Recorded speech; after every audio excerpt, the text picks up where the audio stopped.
નમસ્કાર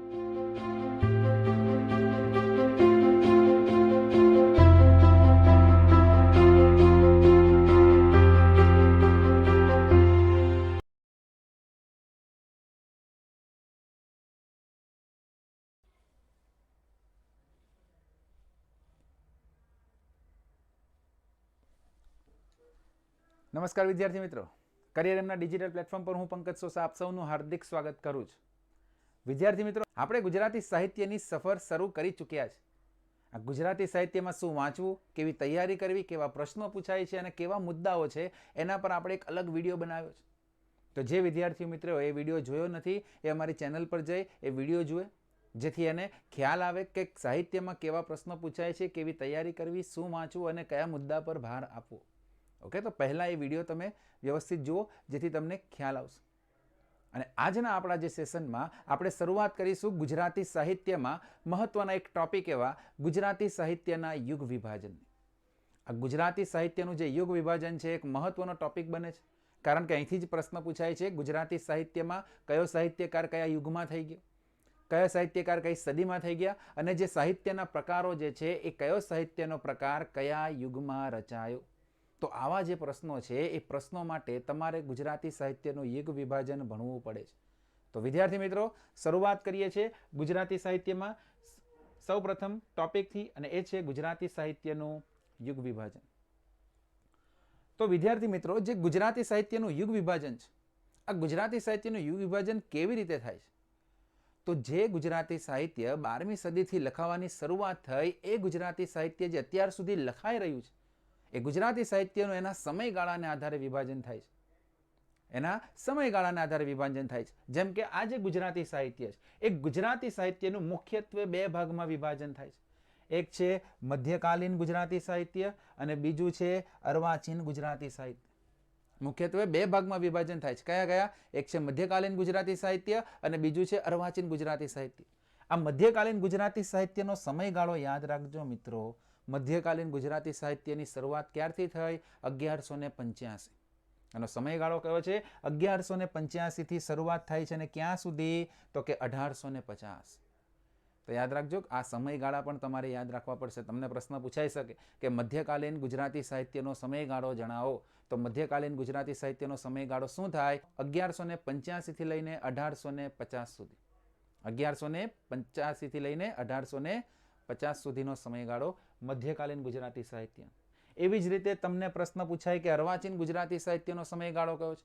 તો અર્વાચીન ગુજરાતી સાહિત્યનો સમયગાળો કયો છે? તો અર્વાચીન ગુજરાતી સાહિત્યનો સમય શરૂ થાય છે 1850 થી લઈને આજ દિન સુધીનો. 1850 થી લઈને આજ દિન સુધી. તો વિદ્યાર્થી મિત્રો, તમારે પહેલા આટલું યાદ રાખવાનું છે કે ગુજરાતી સાહિત્ય જે છે એનું મુખ્યત્વે બે ભાગમાં વિભાજન થાય છે. એક છે મધ્યકાલીન ગુજરાતી સાહિત્ય અને બીજું છે અર્વાચીન ગુજરાતી સાહિત્ય. ઓકે, ચાલો આગળ વધીએ. તો વિદ્યાર્થી મિત્રો, મધ્યકાલીન ગુજરાતી સાહિત્ય જે છે એનું પણ વિભાજન કરવામાં આવ્યું છે બે ભાગમાં. જેનો એક ભાગ છે જેને જૈન યુગ કહેવાય છે અને બીજો ભાગ છે એને જૈનેતર યુગ કહેવાય છે.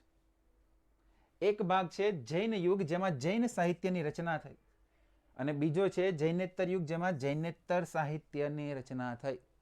આ જૈન યુગ જે છે એ જૈન યુગમાં હેમચંદ્રાચાર્ય થઈ ગયા એટલે એને હેમયુગ કહેવાય છે. તમને ખ્યાલ જ છે, હેમચંદ્રાચાર્યને તમે ઓળખો જ છો, સિદ્ધરાજ જયસિંહના દરબારમાં હતા, જેમણે સિદ્ધ હેમ શબ્દાનું શાસનમ નામનો ગ્રંથ લખેલ છે. આ હેમચંદ્રાચાર્ય આ યુગમાં થઈ ગયા એટલે એને હેમયુગ કહેવાય છે. આ ઉપરાંત આ યુગમાં જ રાસની રચના થઈ. રાસની જ રચના થઈ એટલા જ માટે આ યુગ જે છે ને રાસ યુગ કહેવાય છે. તો યાદ રાખજો, જૈન યુગ અથવા તો જૈન સાહિત્ય, જેનું બીજું નામ છે રાસ યુગ અને ઉપરાંત બીજું નામ છે હેમયુગ. અને આ યુગ જે છે એનો સમયગાળો ઈસવીસન 1185 થી લઈને 1414. આ યુગનો સમયગાળો કયો છે? ઈસવીસન 1185 થી લઈને 1414. ઓકે, તો મધ્યકાલીન ગુજરાતી સાહિત્યનો પહેલો પ્રકાર છે જૈન સાહિત્ય. બીજો ભાગ છે એનો જૈનેતર સાહિત્ય. આ જૈનેતર સાહિત્યનો સમયગાળો કયો છે? તો 1414 થી લઈને 1850. આ જૈનેતર સાહિત્યનો સમયગાળો કયો છે? 1414 થી લઈને 1850. આ જ 1414 માં જન્મ થાય છે કોનો? નરસિંહ મહેતાનો. અને નરસિંહ મહેતાનો જન્મ થયો એટલે આ યુગ જે છે નરસિંહ યુગ તરીકે ઓળખાયો. એટલું જ નહીં, આ જ યુગમાં પ્રેમાનંદ પણ થઈ ગયા. આ પ્રેમાનંદને તમે ઓળખો છો, જેમણે ગુજરાતી ભાષાને અન્ય ભાષા જેવું ગૌરવ ન મળે ત્યાં સુધી પાઘડી ન પહેરવાની પ્રતિજ્ઞા લીધેલી. આ પ્રેમાનંદ આ યુગમાં થઈ ગયા એટલે એને પ્રેમાનંદ યુગ પણ કહેવાય છે. અને આ યુગમાં જેટલા પણ સાહિત્યકારો થઈ ગયા એ બધા જ સાહિત્યકારોએ મોટે ભાગે જે છે ભક્તિ સાથે સંકળાયેલા હતા. એટલે આ યુગને ભક્તિ યુગ પણ કહેવાય છે. તો મધ્યકાલીન ગુજરાતી સાહિત્યનો બીજો ભાગ છે જૈનેતર સાહિત્ય, જેમાં તમને યાદ રાખવાનું છે સમયગાળો. એનો સમયગાળો કયો છે? ઈસવીસન 1414 થી 1850. અને આના અલગ અલગ નામ છે. નરસિંહ યુગ, નરસિંહ થઈ ગયા એટલે. પ્રેમાનંદ યુગ, પ્રેમાનંદ થઈ ગયા એટલે એને મોટા ભાગે ભક્તિ સાથે સંકળાયેલા સાહિત્યકારો જોવા મળે એટલે આને ભક્તિ યુગ પણ કહેવાય છે. તો વિદ્યાર્થી મિત્રો યાદ રાખજો, ગુજરાતી સાહિત્યનું પહેલા આપણે શું કર્યું? મુખ્યત્વે બે ભાગમાં વિભાજન કર્યું. એક છે મધ્યકાલીન ગુજરાતી સાહિત્ય અને બીજું છે અર્વાચીન ગુજરાતી સાહિત્ય. મધ્યકાલીન ગુજરાતી સાહિત્યનું આપણે અહીંયા બે ભાગમાં વિભાજન કર્યું. એક છે જૈન સાહિત્ય અને બીજું છે જૈનેતર સાહિત્ય. ઓકે, તો વિદ્યાર્થી મિત્રો ઘણીવાર તમને આમાંથી પણ પ્રશ્ન પૂછાય છે કે નીચેનામાંથી કયો સાહિત્યનો પ્રકાર જૈન સાહિત્યમાં રચાયો, કયો સાહિત્યનો પ્રકાર જૈનેતર સાહિત્ય સાથે સંકળાયેલો છે? તો જૈન સાહિત્યમાં અથવા તો જૈન યુગમાં જે સાહિત્યના પ્રકાર રચાયા એની આપણે વાત કરવી પડે. જૈનેતર સાહિત્યમાં જે સાહિત્યના પ્રકારો રચાયા એ પણ આપણે ભણવા પડે. તો હવે પછી આપણે ભણીએ છીએ જૈન સાહિત્યના પ્રકારો અને જૈનેતર સાહિત્યના પ્રકારો. ઓકે, ચાલો વધીએ આગળ.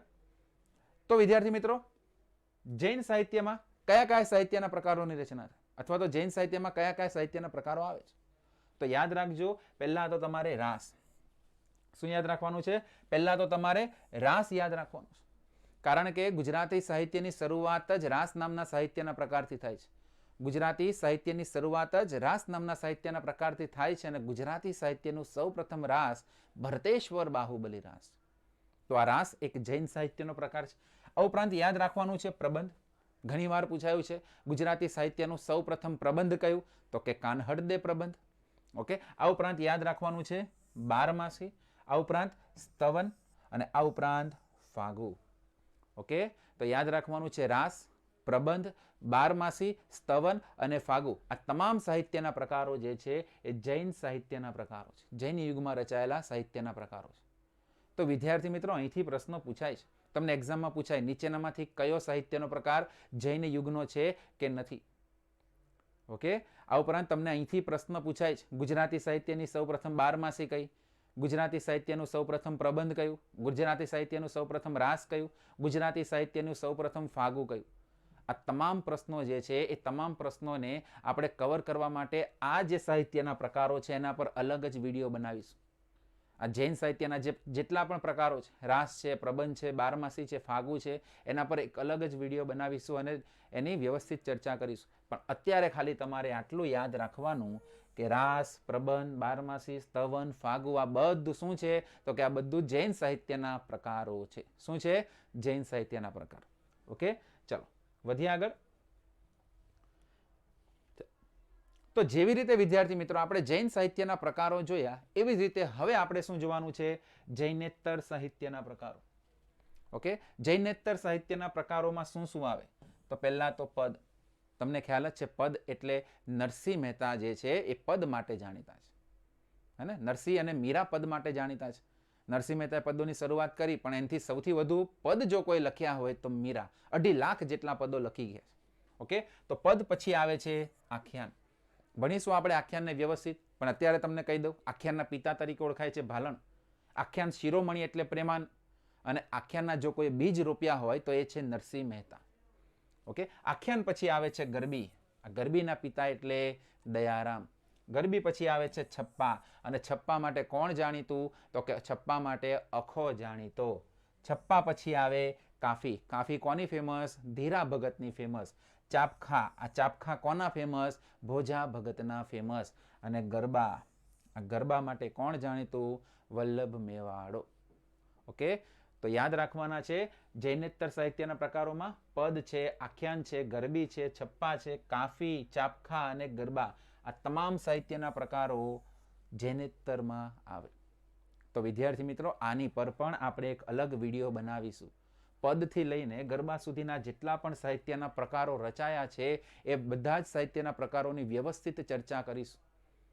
બરાબર. પણ અત્યારે તમારે ખાલી એટલી યાદ રાખવાનું છે વસ્તુ કે આ બધા જ સાહિત્યના પ્રકારો જે છે એ નરસિંહ યુગના છે અથવા તો જૈનેતર યુગના છે.